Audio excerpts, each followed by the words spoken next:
চাকরির বাজারে সেরা খবর। পোস্টাল ডিপার্টমেন্ট ৪৪,২২৮টি শূন্যপদ বিজ্ঞপ্তি। কারা ও কিভাবে আবেদন করবেন? চাকরির বাজারে সেরা খবর। পোস্টাল ডিপার্টমেন্ট তথা ইন্ডিয়া পোস্ট গ্রামীণ ডাক সেবক জিডিএস পদে নিয়োগের জন্য একটি বিজ্ঞপ্তি প্রকাশ করেছে। এই পদের জন্য যোগ্য এবং আগ্রহী প্রার্থীরা ১৫ জুলাই থেকে ৫ই আগস্ট ২০২৪ পর্যন্ত বাড়িতে বসে অনলাইনে আবেদন করতে পারেন। বড় কথা, আবেদন পাঠিয়ে দেওয়ার পরেও এডিট করার সুবিধা পাবেন। আবেদনটি ৬ থেকে ৮ই আগস্ট ২০২৪ পর্যন্ত এডিট করা যেতে পারে।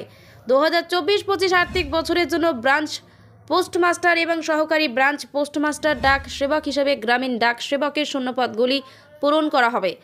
ভারতের স্থায়ীভাবে বসবাসকারী নাগরিকেরা যদি অন্ধ্রপ্রদেশ, আসাম, বিহার, ছত্তিশগড়, দিল্লি, গুজরাট, হরিয়ানা, হিমাচল প্রদেশ, জম্মু কাশ্মীর, ঝাড়খণ্ড, কর্ণাটক, কেরালা, মধ্যপ্রদেশ, মহারাষ্ট্র, উত্তর পূর্ব, ওড়িশা, পাঞ্জাব রাজ্যের নাগরিক হন তবেই আবেদন করতে পারবেন।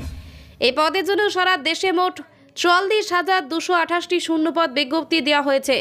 যে কোনো স্বীকৃতি বোর্ড থেকে মাধ্যমিক পাস এবং সরকারি চাকরির জন্য আগ্রহী তাদের জন্য একটি সুবর্ণ সুযোগ এটি। প্রার্থীদের বয়স ১৮ থেকে ৪০ বছরের মধ্যে হতে হবে। দশম শ্রেণীতে প্রাপ্ত নম্বরে মেধার ভিত্তিতে প্রার্থীদের নির্বাচন করা হবে। ইন্ডিয়া পোস্ট জিডিএস ২০২৪-এর জন্য অনলাইন আবেদন ১৫ জুলাই অফিসিয়াল ওয়েবসাইটে প্রকাশিত হয়েছে। সংরক্ষিত ক্যাটাগরির মধ্যে অন্যান্য অনগ্রসর শ্রেণী বা ওবিসি প্রার্থীদের বয়সের ক্ষেত্রে ৩ বছরের ছাড় মিলবে। তপশিলি জাতি এসসি ও তপশিলি উপজাতিভুক্তরা এসটি ছাড় পাবেন ৫ বছর।